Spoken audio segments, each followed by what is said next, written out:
એક આરબ વેપારી હતો, મોટો શાહ સોદાગર.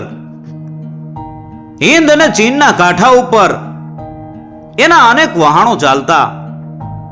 તેણે એકવાર હિંદ અને ચીનને કાંઠે ક્યાંક વેપારી થાણું નાખવાનો વિચાર કર્યો. પણ એ થાણું જ્યાં નખાય ત્યાંનો રાજા વિશ્વાસુ અને સાચો હોવો જોઈએ. આથી પહેલા તો એણે આ કાંઠાના અનેક રાજાઓની કસોટી કરવાનું નક્કી કર્યું. એણે ચીનાઈ માટીની ઘણી બધી બરણીઓ તૈયાર કરી. દરેકમાં એણે હજાર હજાર સોનામોરો ભરી, સાથે ઘાસ ભર્યું, જેથી અંદરની મોરો ખખડે નહીં. એ પછી બધી બરણીઓના મોં ઉપર લાખથી મોરો લગાવી દીધી. હવે હિંદ અને ચીનના દરિયાકાંઠા ઉપર નીકળો. દરેક મોટા બંદરના રાજાના દરબારમાં એ જવા લાગ્યો. સાથે એક એક બરણી લઈ જવા લાગ્યો. એ બરણી દરબારમાં રજૂ કરી અને એ બોલતો, મહારાજ, આ બરણીમાં સાકર ભરી છે. દરિયાઈ સફરમાં એ પલળી ન જાય એ માટે બરણી તમારે ત્યાં સાચવવા મૂકવી છે.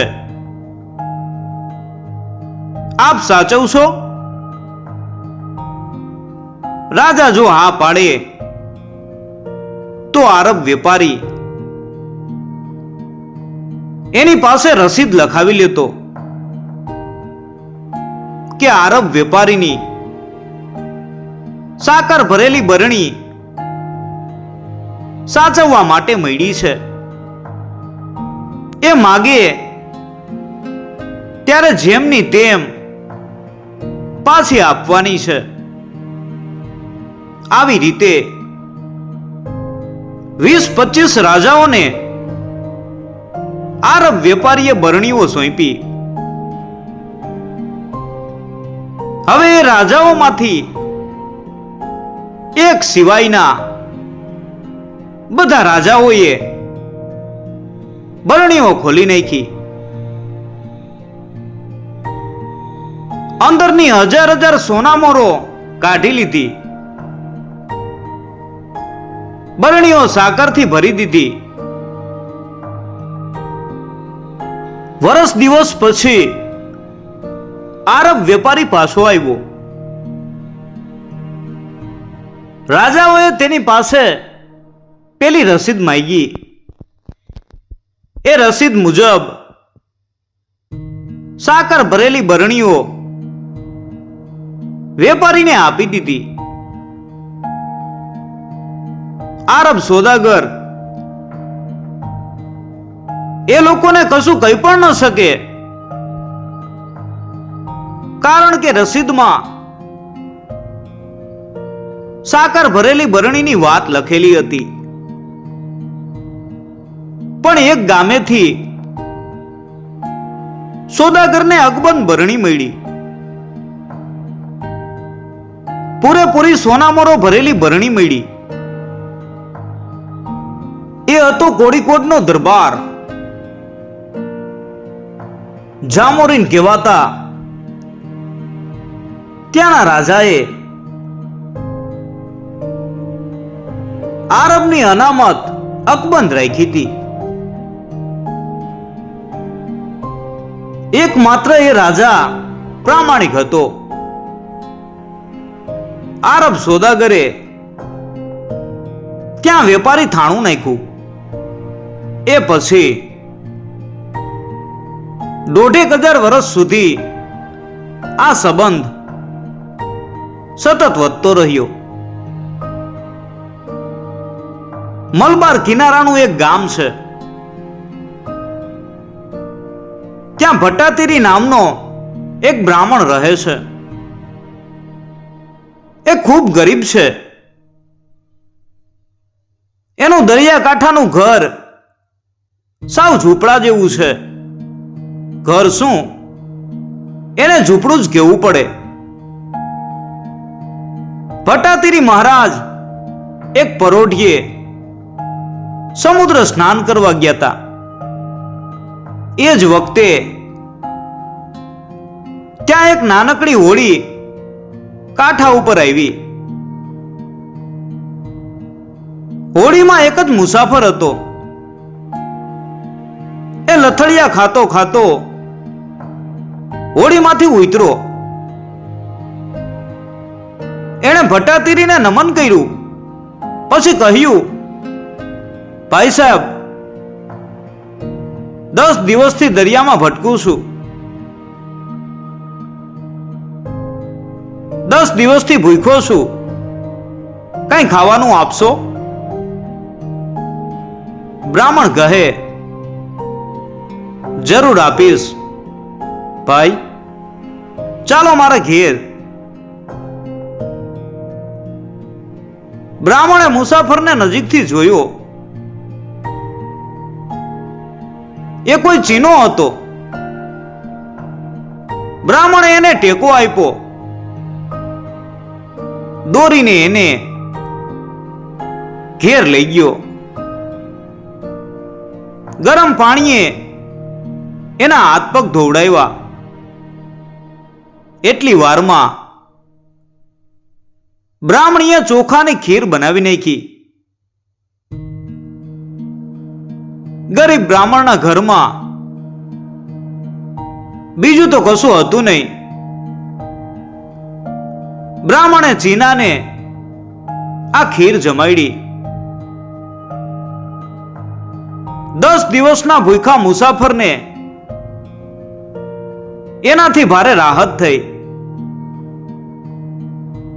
જમી લીધા પછી એ બોલ્યો, મહારાજ, તમે મને જીવનદાન આપ્યું છે. તમારો આ ઉપકાર હું કદી નહીં ભૂલું. હવે મારા ઉપર એક બીજી મહેરબાની કરો. હું ચીનનો સોદાગર છું. દરિયા વચ્ચે મારું જહાજ ડૂબી ગયું છે. એમાંથી 10 બરણીઓ હું બચાવી શક્યો છું. 10માં મેં દાળ ભરી છે. એ બરણીઓ તમારે ઘેર રાખો. હવે હું મારે વતન જઈશ. પાછો આવું ત્યારે એ બરણીઓ મને આપજો. એ પછી ચીનના સોદાગરે પોતાની હોડી કોઈ ખારવાને વેચી દીધી. પછી પોતે મલબારના મોટા બંદર તરફ ચાલી નીકળ્યો. કહે છે કે ત્યાંથી મારા દેશ તરફ જતું જહાજ પકડી લઈશ. આ વાતને થોડાક મહિના વીતી ગયા. આ ભટ્ટાતીરી બ્રાહ્મણની હાલત વધારે ખરાબ થઈ ગઈ. ઘરમાં ખાવા માટે દાણોય ન રહ્યો. ત્યારે બ્રાહ્મણીએ કહ્યું, પેલા ચીનાની એકાદ બરણી ખોલો ને, થોડીક દાળ કાઢીને રાંધીએ. છોકરા ભૂખે ટળવળે છે. એ મારાથી નથી જોવાતું. બ્રાહ્મણ કહે, એ શું બોલી ભાઈ? કોઈ કે આપણને સાચવવા આપેલી બરણી ખોલવી એ પણ ખોટું છે. પછી એની દાળ વાપરવાનો તો વિચાર પણ કેમ કરાય? બ્રાહ્મણી કહે, હું એની દાળ વાપરી નાખવાનું નથી કહેતી, ખાલી ઉછીની લેવાનું કહું છું. થોડા દાડામાં જ આપણી વેળા વળશે, પછી વળી એની બરણીમાં દાળ ભરી દઈશું. ઉછીનું લેવામાં તો કઈ વાંધો નથી. મૂળ ધણીને પૂછ્યા વગર કશું ઉછીનું લેવું એ પણ બ્રાહ્મણને તો ગમતું નહોતું. પણ છોકરાઓનો ટળવળાટ પણ જોવાતો નહોતો. એટલે આખરે દાળની એક બરણી ખોલવા એ તૈયાર થયો. પણ આ શું? બરણીમાં તો દાળના બદલે સોના મોરો ભરી હતી. ઉપર ઉપર દાળનો થર હતો અને નીચે સોના મોરો હતી. બ્રાહ્મણે આ વાત બ્રાહ્મણીને ન કહી, બસ ઉપર ઉપરથી દાળ કાઢી અને એને આપી દીધી. પણ એણે એક સોનામોર કાઢી લીધી. પછી બરણી પાછી બંધ કરી દીધી. એ બપોરે એ ગામના સોની પાસે ગયો. સોનામોર વેચી અને એણે રૂપિયા લીધા. રૂપિયા વડે એણે થોડાક શાકભાજી લીધા. એ વેચવાથી એને થોડોક નફો થયો. બીજા દિવસે એણે વધારે શાકભાજી લીધા. એને થોડોક વધારે નફો થયો. પછીના દિવસે એણે એથી વધારે શાકભાજી લીધા. એથી ઓર વધારે નફો થયો. પછી તો એણે અનાજ, મસાલા, જમીન, જાયદાદ આ બધાનો વેપાર કરવા માંડ્યો. એ ખૂબ કમાયો. ઝૂંપડું છોડી અને મોટા મહેલ જેવા ઘરમાં રહેવા માટે ગયો. એ મહેલના ભોયરામાં પેલી 10 બરણીઓ એણે રાખી મૂકી હતી.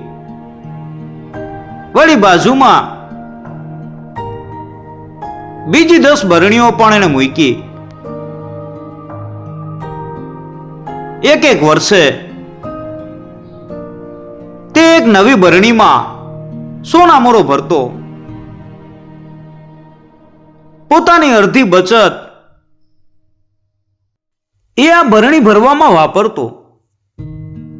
અડધી બચત વડે એ પોતાનો વેપાર વધારતો. આમ કરતા કરતા 10 વર્ષ વીતી ગયા.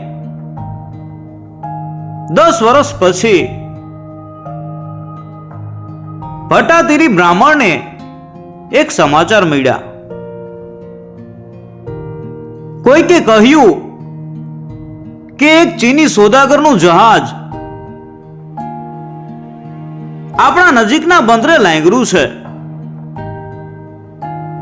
એ ચીની સોદાગર આપણા દરિયા કિનારે લટાર મારતો કશુંક શોધતો હતો. ભટ્ટાતીરી સમજી ગયો કે પેલો ચીની સોદાગર હશે. દરિયા કિનારે એ મારી ગરીબડી ઝૂંપડી શોધતો હશે. ભટ્ટાતીરી તો દોડ્યો, બંદર ઉપર પહોંચ્યો. ચીની જહાજ એણે શોધી કાઢ્યું. ચીના સોદાગરને પણ શોધી કાઢ્યો. એને ભેટી પડતા તે બોલ્યો, ભલા ભાઈ, તમે જેની ઝૂંપડી શોધો છો તે બ્રાહ્મણ હું જ છું. ચીનો રાજી થતા બોલ્યો, બંધુ, એ વેળા તમારી હાલત નબળી હતી, હવે ધનવાન થયા લાગો છો. બ્રાહ્મણ કહે, બધો તમારો પ્રતાપ છે. ચીની સોદાગરે પૂછ્યું,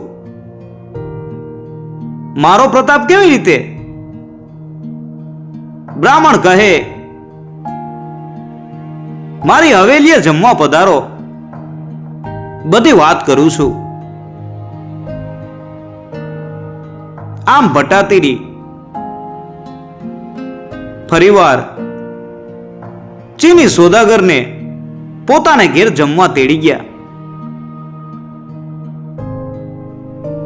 આ વખતે બ્રાહ્મણીએ 32 પકવાન અને 62 શાક બનાવ્યા હતા. ચીની સોદાગરને ખૂબ ભાવથી જમાડ્યો. એ પછી ભટ્ટાતીરી એને હવેલીના ભોયરામાં લઈ ગયો. ત્યાં પડેલી 20 બરણીઓ બતાવી અને એણે કહ્યું, વાલા ભાઈ, તમે જહાજ ઉપાડો એ પહેલા આ બરણીઓ જહાજમાં ચડાવી દેજો. ચીની સોદાગરે કહ્યું, ભાઈ સાહેબ, મેં તો તમને 10 બરણીઓ સોંપી હતી, આ તો 20 છે. બ્રાહ્મણ કહે, ભાઈ, એ બધું તમારો જ પ્રતાપ છે. તમારા ગયા પછી ભૂખ ને દુખે મેં દાળ કાઢવા એક બરણી ખોઈલી હતી. એમાંથી એક સોનામોર ઉછીની લીધી હતી. એ એક જ મોર વડે વેપાર કરીને હું કમાયો છું. 10 વર્ષે ધન બેવડું થાય એટલે મેં બેવડી બરણીઓ સોનાથી ભરી દીધી છે. ચીની સોદાગર પણ સજ્જન હતો. એ કહે, ભાઈ, તમે તો એક જ સોનામોર લીધી હતી, એટલે 10 વર્ષે બેવડી કરવી હોય તો 2 સોનામોરો થાય, 20 બરણી ન થાય.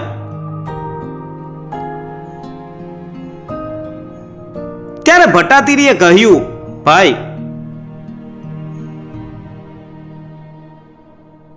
મેં સોનામોર ભલે એક જ લીધી હતી, પણ મને હિંમત 10 બરણીઓની હતી.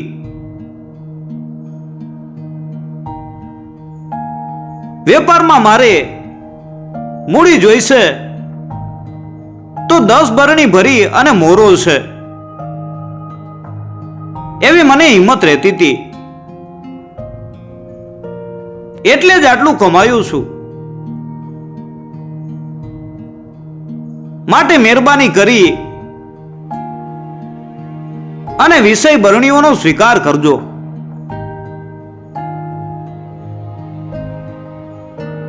એ પછી મારી પાસે અઢળક મિલકત રહેશે. બધો તમારો જ પ્રતાપ છે.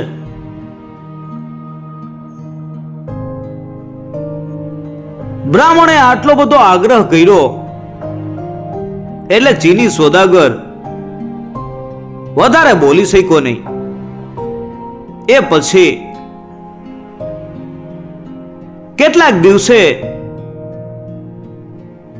ચીનાએ પેલી બરણીઓ મંગાવી લીધી, જહાજ ઉપાડી મૂક્યું. પણ પછી બંદર ઉપરના એક આડતિયાએ ભટ્ટાતીરીને સંદેશો કેવડાવ્યો કે ચીની વેપારી તમારા માટે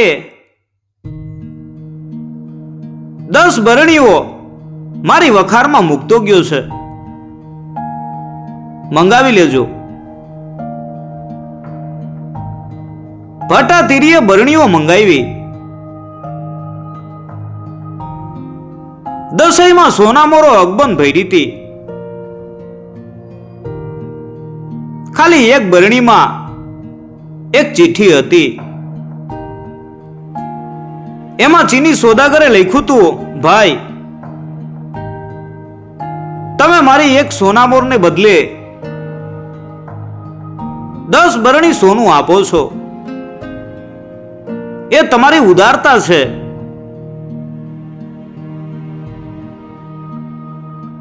પણ અમે ચીનાઓ કઈ કમ નથી.